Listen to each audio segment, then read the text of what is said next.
This is indeed the E-Man, chilling like a villain, sing like Bob Dylan, keeping on lovers and double stuff. Oreos. And man, this is going to be really unique. The premise of my podcast usually is like, it's giving a person their flowers for people who you might be familiar with, from my era, from back in the day. But it's about people that you definitely want to know. And I noticed this young lady. I was scrolling through TikTok, and she was doing this lip sync thing, like kind of synchronized with this scene from Rick and Morty. And I've only seen only a few episodes of Rick and Morty, and I was just so impressed with her confidence. It was like undeniable. It reminds me of this actress named Susan Lucci, who was on All My Children from back in the day. She's a legend. Her, and then I just started going down this rabbit hole, and then and she's just fantastic, man. I mean, she has a huge Twitch following. She's been on a few commercials, Proactive. She was on a few Darman skits. She has 1.6 million followers on TikTok, which is amazing. Has done a ton of commercials. I think you work with Kel Mitchell on something, a game show of some kind, right? Oh, Mitchell for a game show. The Portal show? Yes. Is that what you're talking about? Yeah, Portal 1? Yeah, I believe Kel Mitchell was on there, right? Okay. Yes. Yeah. So I want to welcome to the show actress, TikTok influencer, Dorothy Mannine. That's beautiful. How are you doing today? I'm doing so good. How are you? I'm amazing. First of all, I got to give props to your chair. It gives me like Pink Ranger vibes, man. I like it. Thank you. Very thank you. nice. My gamer chair. Very cool. So how's the weather over there in your area of the world? It's finally getting nice again. In Cali for a while, it was feeling like Seattle with all of the rain we were having. Very unusual, but it's finally starting to get sunny again. Thank goodness. Thank God. Thank God. Yeah. It's been really weird. I live in the South right now, so it's kind of like trying to transition to summer. And I'm not a big fan of summer. I'm more of a fall guy. But Me too. But yeah. Usually on my show, in the beginning, I try to give a moment of silence for a few people who have recently passed away. And just today, actor, civil rights activist, legend Harry Belafonte passed away. And I just want to give a few minutes for a moment of silence for Mr. Harry Belafonte. Of course.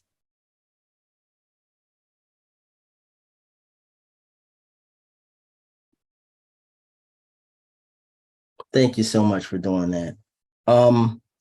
So every person has an origin story. I like to believe like everybody's like their own hero. They push their own narrative.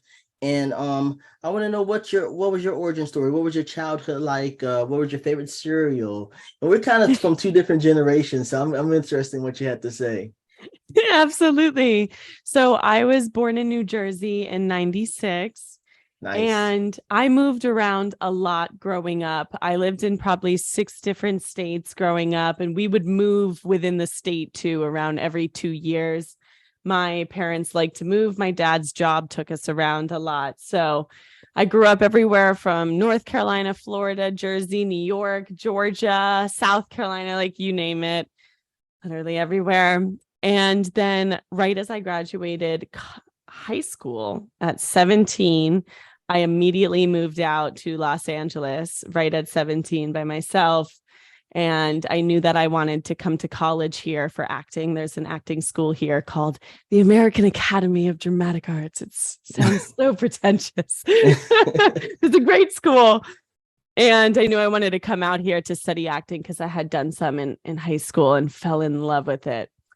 And as far as how my childhood was, the person that you see today, the very, very extra, very over the top, is very much who I was as a kid too. I did dance for 10 years and was always a performer. I was always the one in my family that was standing up on the table to perform a song or a poem that I wrote for the entire family. So not much has changed in that regard. Excellent. So like just to go back to what you said, you like we have that common link. I was raised in North Carolina, and also I was born in Jersey. A lot of great people from Jersey. Let's just name a few: Bruce Willis and John Bon Jovi and Redman, Queen Latifah. A lot of great people. what do you remember the most about Jersey and North Carolina? How did they shape you? How did those two places shape you as a person? For sure. So Jersey, I don't remember so much of because I only lived in Jersey until I was maybe 3. And then I spent a lot of time more so in New York and Long Island. So I would say like Long Island had a lot more to do with who I am today because I don't remember much of Jersey. I was very young. But as far as like my whole family is New York Italians. So you can already kind of imagine the very stereotypical way that affected my personality. I'm Yeah, very loud. And my presence is very loud in a room too. When I went into theater, being able to speak to the back of the room was not hard for me. right. When it came to theater, because when you're in a family full of loud New York Italians, it's just how you speak. Whisper tones are like yelling. And then as far as North Carolina, because North Carolina and Florida, I spent about 7, 8 years in both of them. Florida was, up until like elementary school years. So that was really just like the fun childhood, a lot of time outside type thing. Yeah, When yeah, I moved to North Carolina, I lived in Asheville, but I lived in particularly like a smaller pocket called Fairview. okay. And I've always been a city girl at heart, even as a kid. So being in a small town was definitely, I was a bit of an outsider for sure. And I was also the new kid too, Yeah, because these people had grown up together and I had just moved there. And I always wanted to wear these over the top outfits and I had an over the top personality. And they don't like that. In the South, there's like a very, where I was, it's a very, you dress like this, you talk like this. And mm, if you don't, people are like, who do you think you are? That yes, kind of mentality. And that was really hard for me. I dealt with a lot of bullying in school and a lot of just being like an outcast as well. I never felt like I fit in anywhere. I never felt like I was really friends with like the people that I was surrounded by there. right. And that was always that was the pocket of my life I would say challenged my confidence and my security in myself the most. But honestly, if it wasn't for that time in my life, I don't think I would have the heart that I do and the empathy that I do today for Yeah, absolutely. people Yeah, that I do, because feeling like such an outcast and feeling like nobody really understood me or knew what I was going through, really now in my life,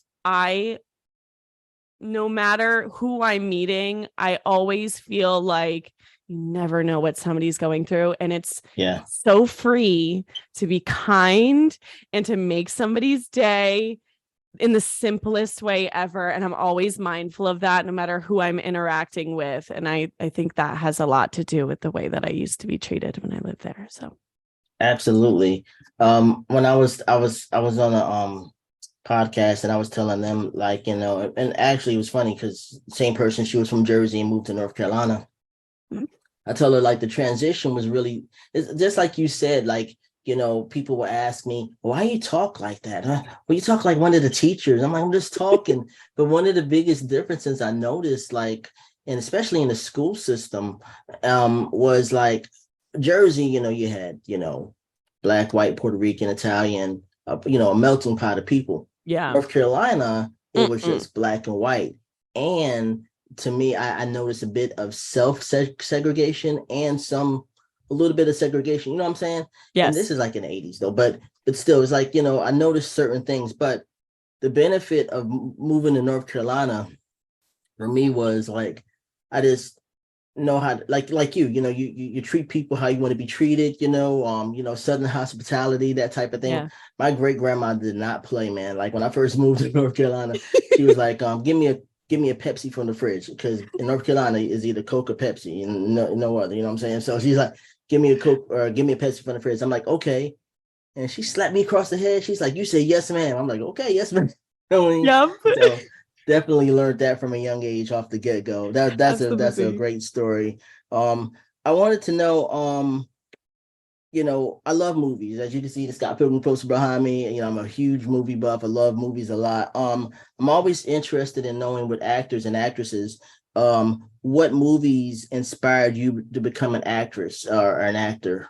What movie or TV show or even a actor or actress that inspired you to become who you are today. Yeah, absolutely. So the way I kind of fell into acting was honestly because in high school, I took a theater class because I was told it was an easy class to pass, not because I thought I would like theater. And then as soon as I started doing it, I felt so free. Because keep in mind, this was also the period of my life where I was in North Carolina, and Okay. it felt like an outlet for me to actually express myself without being judged. Because the weirder you are in theater, the better you're at theater, right? Right.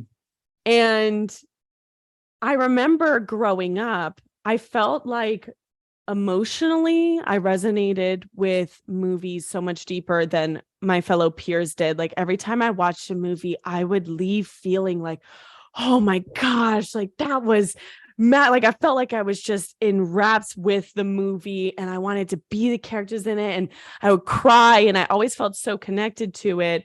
And then after I started doing theater, it really elevated that experience. And every time I would see any movie, really like any movie in general that was even just a decently good movie, I would be like, whoa, I want to be in that. I want to make people feel the way that I felt watching it, like so inspired watching it. I want to be that person that's doing that for people. And honestly, like a lot of the movies that inspire me now are movies that can just make me feel really deeply. And as far as movies that inspired me to be an actor growing up, I definitely think a lot of like the superhero movies, of course, like Marvel movies and things like that. Cause growing up, you're like, these are these people where kids are looking at them like, this is who I want to be. I want to be this hero. And for Right. me, that's so powerful as an actress to think that you play that role in somebody's life, that they look up to you that much. So that was definitely very inspiring for me growing up. Is there like a particular movie or something that really like whoa, like for me it was like there's a few, but I could definitely say like the first time in the movie theater I watched Indiana Jones and the Temple of Doom.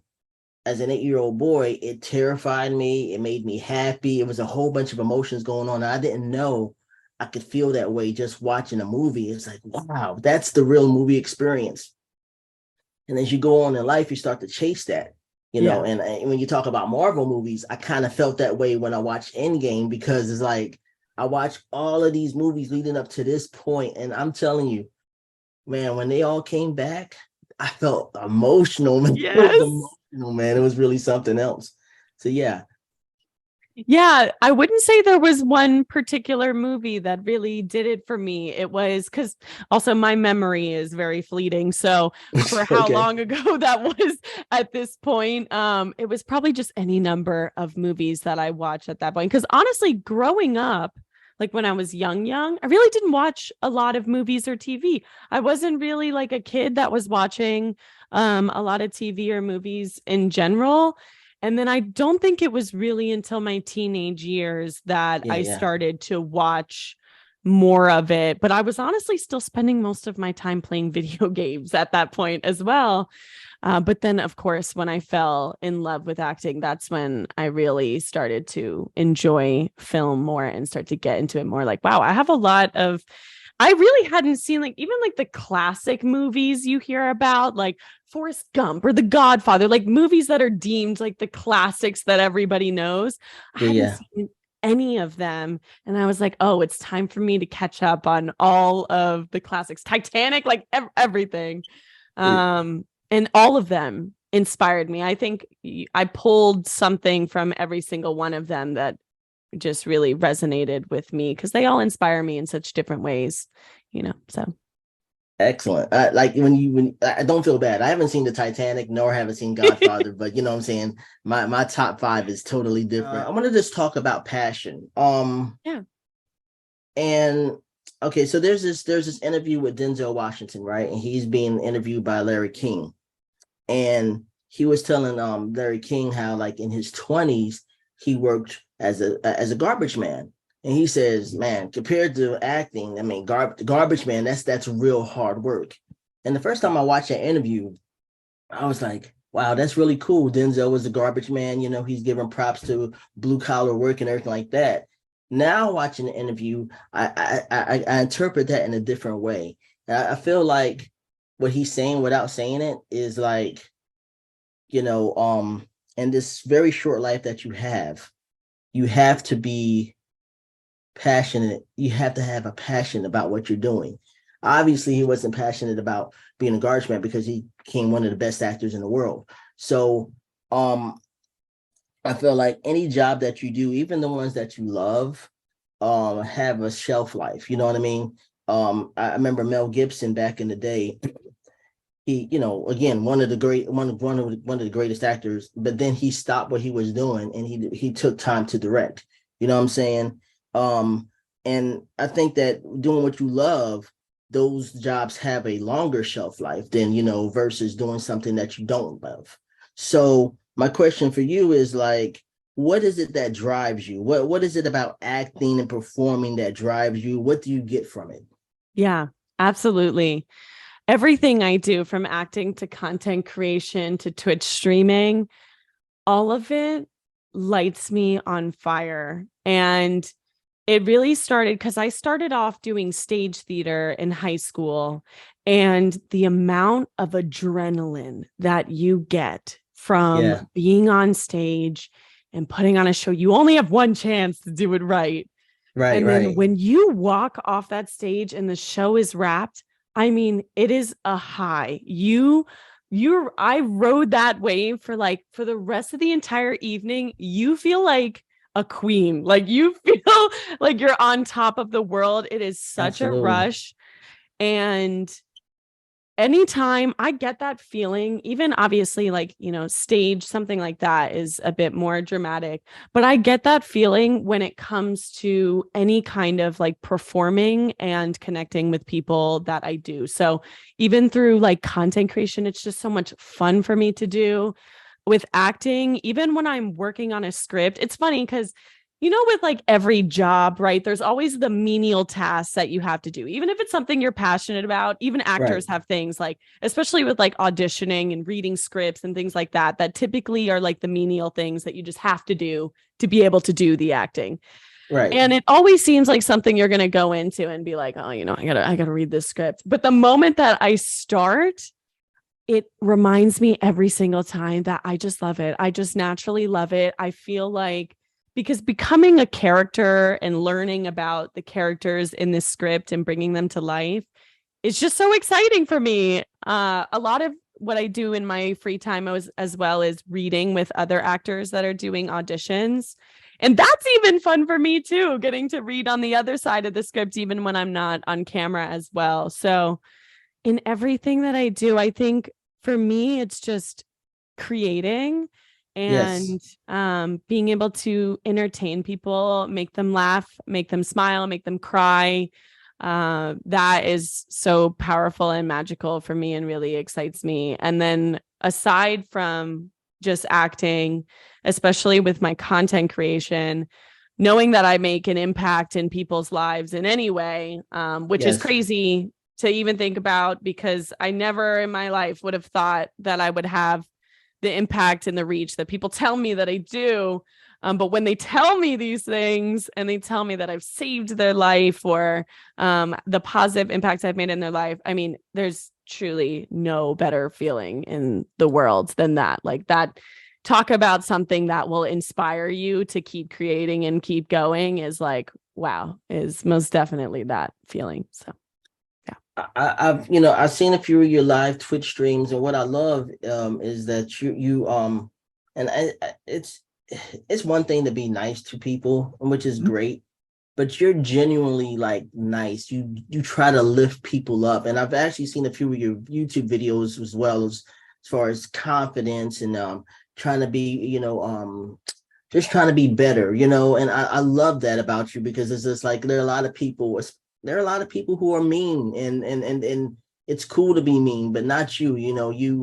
You genuinely try to lift people up. You compliment them, and I think that's really great, man. I got to give you your flowers on that, man. Because like I say, I tune in and I'm like, man, she's really cool, man. So Thank yeah. you. I care a lot. And I think it has a lot to do with what I mentioned before, which is the rough period of my life that I went through where I really felt like I had nobody to openly talk to about those things. Now, the first video I actually ever made on TikTok that was like encouraging words type of content, I actually made it and recorded it just by thinking, okay, Dorothy, what would you tell your 16-year-old self?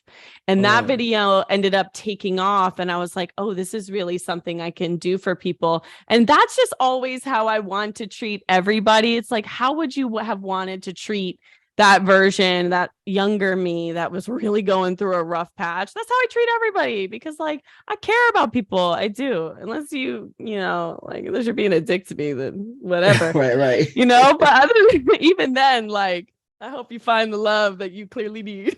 I really do Absolutely. care. Well, it's interesting because like I feel like I've asked this question before, and I feel like the year of 2020 specifically, it changed everything. It really did. And I wanted to know, because that's actually when I started my podcast. I noticed a lot of people starting, to get their, start some kind of platform, so they could be heard. And I think that's really cool, because if you take the time to listen to people, you'll find that common link. I wanted to know, how did 2020 change you as a person? Yeah, that's pretty much when my content went into crackdown mode, because when COVID happened, I was actually working. So I was doing the acting thing during the day, and then I was working graveyard shift as a server at a diner. So I was sleeping on average like 2 to 4 hours a day, because I would do acting things during the day, and then I would work there from typically 9 p.m. to 7 a.m. And then some days I would have a shoot the next day, and I would just go straight from work to the shoot and then shoot all day and then go back to work. And sometimes I was up for like just 48 hours straight. And that's what I was doing for a while, because I was like, I would rather do that than have a job that would ever affect my acting career. And that was the choice that I made. But when COVID happened, I got laid off from that job because they had to close the restaurant down. And I had quite literally March 1st, right before everything went down with COVID, like March 21st or March 4th, whatever that date was. That March 1st, I just moved into a new apartment by myself, and I was paying double the rent that I was paying before. And I just moved in there. And then 2 weeks later, I lost that job. And I was like, oh my God, I have to pay my rent. And now I have like no income. What am I going to do? And I was like, well, Dorothy, it's time to just crack down on your content creation and pray for the best. And that forced me to be so hyper consistent with my TikTok, with my Twitch, and with YouTube and everything that I was doing. And thankfully it really paid off. And that led to TikTok being because even then acting gigs weren't really happening during COVID either, because a lot of sets had to shut down as well.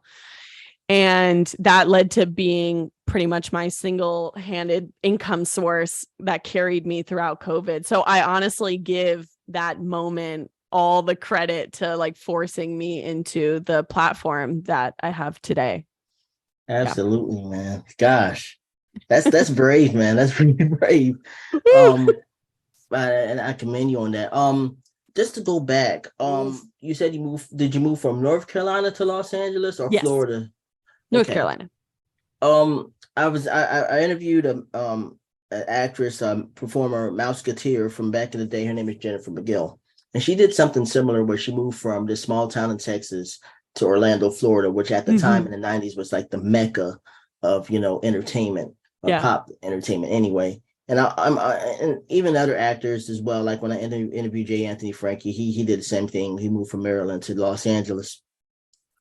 I'm always curious, and when you're making that move, especially coming from a small town, what's going through your mind? Were you frightened? What was going on?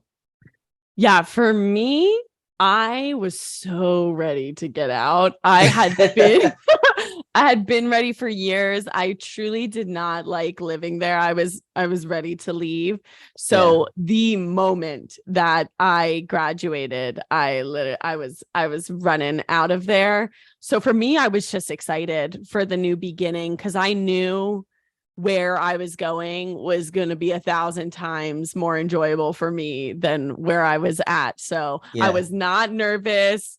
I was only just like purely excited and grateful too that my parents just kind of let me up and go by myself because I didn't know anybody in all of California. My whole family's on the East Coast. So I'm Yeah. grateful Yeah. that they gave me the thumbs up. They're like, well, go for it. We believe in you. So I was ready.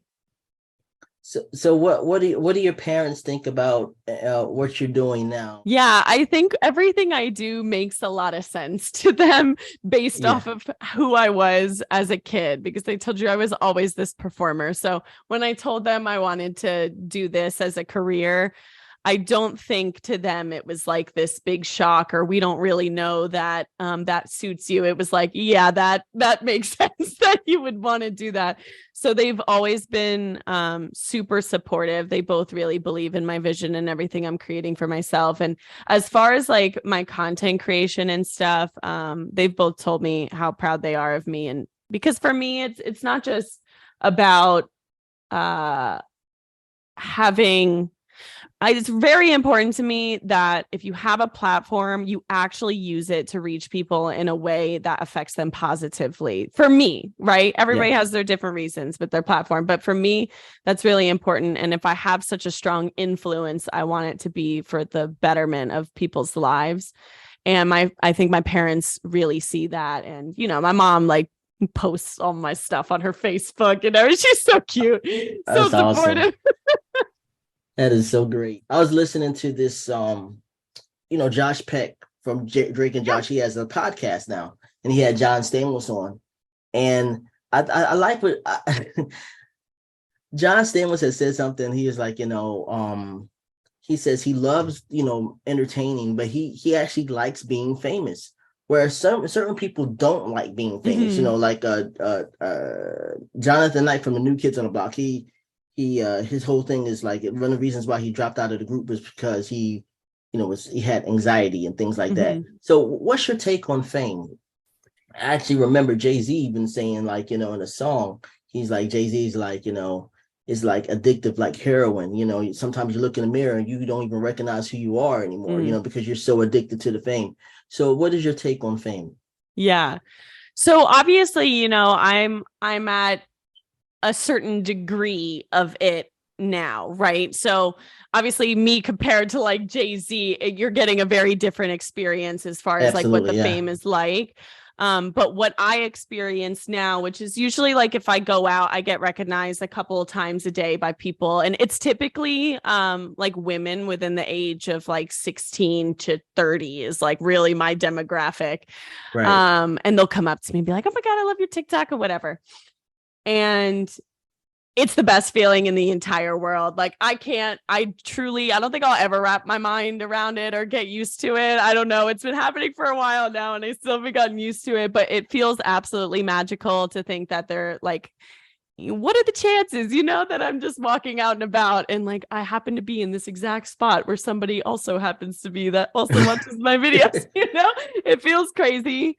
But I mean, it means the world to me because they tell me how much like my content means to them and how much they adore me. And I'm just like blown away that that's even a thing. And I love meeting them and they're always so sweet and so beautiful and wonderful. So for me, my experience, what I've had with it, like I absolutely love it. I love meeting people out and about that know me and happen to recognize me. I think it's the coolest thing ever. It makes me feel very cool and very proud of the things I'm doing for sure. Will that change as it grows? I have no idea. We'll report back when we do a future podcast episode again. Absolutely. See. But as of right now, I'm loving it. I'm so grateful for it. I'm glad you. I see. I love that because it's real. You know what I'm saying? That's an honest answer. Wrong with that because everybody wants to be. Especially the stuff that they put their hard work into. They want to Yeah. be. They're recognized for that. I think that's awesome. You did like a Spotify playlist, and I think you did it on your Twitch. And I was like, yo, I love like 70% of the music that you like. You had Sugar Ray on there. I was like, you did that playlist. I was like, wow, it's mostly 90s. And I was like, I'm really digging the playlist, man. I mean, you had Sugar Ray. I think you had Come My Lady, Come My Lady. Yeah. So what are some other music artists that you like? Yeah. Yeah, absolutely. So I was just talking about this today on my TikTok live. I listen to primarily older music, everything from like the early 2000s to way before, like 50s music, everything between then. That's really my cup of tea. There's something about nostalgic music that does it for me, man. Especially, and I was just saying this today, I feel like when we were in like the MTV age, learning music was such a thing, like memorizing every lyric to your favorite songs and listening to it on repeat over and over again until it was like drilled in your brain. That was such a thing. So now when I listen to those songs, like it reignites that feeling in my heart over and over again. So that's why I really like listening to a lot of nostalgic music. If you see my playlist on Spotify, I have like 60 playlists, and they are all catered to my very specific moods that I have. And I listen to literally pretty much everything, so many different genres of music, just depending on what I'm feeling in the moment. But other than, as far as like current music I listen to, because I do listen to some like current pop, hip hop. I listen to a lot of reggaeton music, so that's a lot more current music as well. So I do, when I'm in more of like my dancey kind of that kind of vibe, that's when I'll listen to like a lot more current stuff. But 99% of what I listen to is early 2000s and way before. Heck yeah, man. Like I look, I have no problem in saying, dude, I love the Backstreet Boys. I went to a Backstreet Boys concert. I had a great time. I think That's Millennium, amazing. that album is just from start to finish is a great album. But then on the other side of the spectrum, I love like Tribe Called Quest. I love Jamiroquai. I love, all types of music. And like if you look at my playlist, you'd be like, gosh, I don't know. I love that you're an advocate for mental health, and I'm glad that we're living in a time where we're able to talk about it now. It's not so taboo anymore. So what do you do for your mental health to unwind? And I also want to say this, because I don't want to forget. I really appreciate you being so transparent about your personal story. I was like, wow. You're really brave, man. I mean, like you're really amazing. I just want to say that before I forget. For sure. Yeah, I mean, I feel like when it comes to taking care of yourself, there's so many different things we should always be doing, because I feel like a lot of what we see is like a one thing fix all. And that's just really not the case, especially if you're really struggling. I feel like there's so many different things that we can incorporate consistently that really help. So for me, as far as like the internal stuff, being really forgiving to myself and really positive self-talk, because I've done the negative thing and it just doesn't feel good, and it's not productive, right? It doesn't make you better. It just makes you feel like shit. Yeah. And definitely. you learn that from going through it. So I think now, as whenever I just try to catch myself, if I ever have those moments, and just try to continually reinforce positive things, even if it feels like BS when you're saying it to yourself, like keep saying it to yourself. We really, really underestimate our ability to train our brains. Our brains are they can change so much, and we don't give ourselves enough credit, I think. Yeah. And it all has to do with what you're surrounding yourself with, what you're telling yourself, what you do every single day, and how all of those things play into how you feel about yourself. So I think for me, a lot of it has to do with like, who do I keep around me? Because for a long time, I accepted a lot of toxic people in my life, and I put up with it because I didn't feel like I deserved better.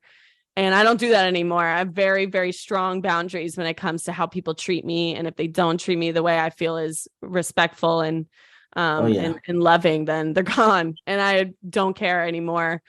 Because at the end of the day, I know I matter most. Like, I got to take care of myself in the long run. That way I can really take care of the people that really love me. And what are you listening to every day? Are you listening to stuff that's super negative? Like, are you watching the news all day long? Are what are you retaining? Because that stuff has an impact on you without even realizing it. And even just incorporating, when I was working on my mental health a lot, just listening while I did my makeup, I would just listen to a podcast of inspiring people and telling their like success stories and tips and tricks and things like that. And just listening to that for fucking 30 minutes every single day for a year. You look back a year later and you're like, whoa, like I've changed. It helps you change your narrative, because when we have a really negative narrative in ourselves, we believe that's the only story, right? We always think like, no, I'm miserable. I'll always be this way. This is my truth. And we validate our own stories. That's what we do as humans. We always believe we're right, right? But when you start to listen to people giving you other narratives that are possible for you, it actually, you start to, oh, maybe there's something else for me. Maybe I can incorporate these things that make me feel better. Oh, maybe like I can feel confident in myself. Oh, maybe this, maybe that. And I do think like listening to things like that is incredibly powerful and really important. And also too, like, how do you take care of yourself? Because the way you treat yourself inside and out has so much to do with how you feel about yourself. So if you're not taking care of yourself, whether it's external things or in like internal things, because for me, it even comes down to like the food that I'm feeding my body, making sure I'm getting enough movement in. It doesn't have to be hitting the freaking gym every day, but movement, walking, stretching. Like, your body is your vessel and it's trying to keep you alive every day. And we treat it like shit. And it's like, no, girl, like, I'll take care of you too. You're trying to take care of me. I'll take care of you. And I think a lot of that reflects on how you feel about yourself as well, how much you're willing to take care of yourself and your vessel. And that also comes down to all the internal stuff too. Like, what are you telling yourself about yourself? Do you tell yourself that you're not good enough? Do you tell yourself you're a failure? Do you tell yourself that you don't deserve love? All of those things, like, they're all BS that we tell ourselves because maybe somebody else told it to us at some point, and then we believed it forever. You know, somebody told you that when you were young, and then forever that's your narrative. But you have the ability to change your narrative into something that's positive and supporting and loving of yourself. And that, above all, I think is just like those pillars are important to address all of them. So there's so many different things that you can do for self-care. Like, what, I can get on here and say meditate every day, but that's such like a, that's great. You should do it. But at the end of the day, like, how are you treating yourself? Because you could be meditating and then you could be like, oh, that was such a bad meditation. I'm such a loser. Then it's not beneficial for you. Absolutely. Yeah. So there's this, when you were saying what you were saying, it made me think of this motivational speaker. His name is Les Brown. Have you heard of him? Of course, Les Brown. Yes. Yeah. I love Les Brown. I remember him, mentally impaired classes, and he thought of himself as such, you know what I'm saying? So he met this teacher. He was like, no, you're not that. Yeah. You know what I'm saying? And I love that. I love his come up story. I love to hear stuff like that, because I too was, tricked to believe that I was slow, and I'm not. You know what I'm saying? Matter of fact, I don't think there's anything wrong with being slow at anything. I think when you're slow at reading or whatever the case may be, you're digesting it the way you're supposed to digest it, and you're taking it in the way you're supposed to take it in. You know what I'm saying? Everybody learns at a different pace, and there's nothing wrong with that as long as you learn it. And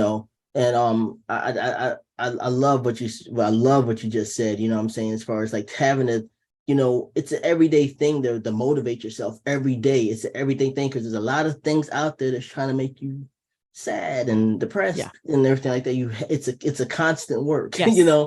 And I think you're absolutely right. You have to, you know, like like you said, not necessarily hit the gym hard, but do something, walk or whatever. Respect the consistency of your heart. You know what I'm saying? This thing has Yes. been beating for a long time. Respect that. You know what I mean? So yeah, I feel that, man. Oh Yep. gosh. Yeah, Um, I always say if you just exist without doing anything, your mental health will do this because everything in our society, especially if you live in America, everything in our society is built to make you feel like insecure, broken, yeah, depressed, and keep you unhealthy. Like I could go on and on about like all the things. It's all built for that because money, right? money, right. And so you have to actively fight against that. You have to be consciously aware that if you take zero action, then your shit's going to plummet because the whole system is built for us to be in the gutter. So you have to actively think, what can I do every single day that is going to take me outside of that to make me feel better Yeah. internally, externally, everything. And sometimes it's just as simple as going outside. I Yeah. struggle with that Being sometimes. in Just nature. Oh my go gosh. outside. Just being in the Walk. sun, Yeah, walking on the yeah. beach, being in the grass in a freaking park. Oh my gosh. It's powerful. It just observing things, and I will never ever forget this. And this is how I realized we all need each other, even if we don't want to admit it. Like I remember I was at work one day and I was not feeling well. People saw that I wasn't feeling 100% and they would just go up and talk to me and would kind of lift me up. You know what I'm saying? Just the conversation, you know what I'm Yeah. saying?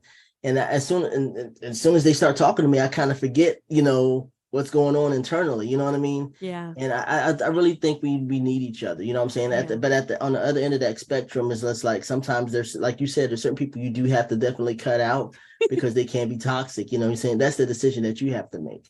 Yeah. How can people reach you?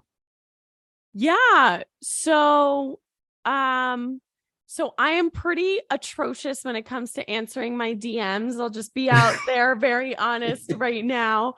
But a lot of times I do read them. I just get very overwhelmed when it comes to responding to DMs. But you can DM me literally anywhere. Instagram, Twitter's a great place because I don't get a lot of DMs on Twitter. And for any business inquiries, you can always email me at my first and last name at Gmail. I also have a Discord for my Twitch community as well, which is a magical place filled with wonderful, loving, wholesome people. I definitely recommend joining as well. But yeah, or just the best way to honestly get to know me and chat with me is to come into my Twitch community and talk to me one-on-one. I get to know everybody very personally in my Twitch, and that's the best place to like, I get to know you, you get to know me. Everything else, it gets a little hard with the DMs. Absolutely. Yeah. And look, I can't thank you enough for taking your time to talk to me today. This has been great. This And was wonderful. and I really, really appreciate it so much. I saw the cat walking in the background. What's your Yeah, cat's name? I saw them messing around back there. I'm surprised none of them came right up on the desk to say hello. They usually do. Nice.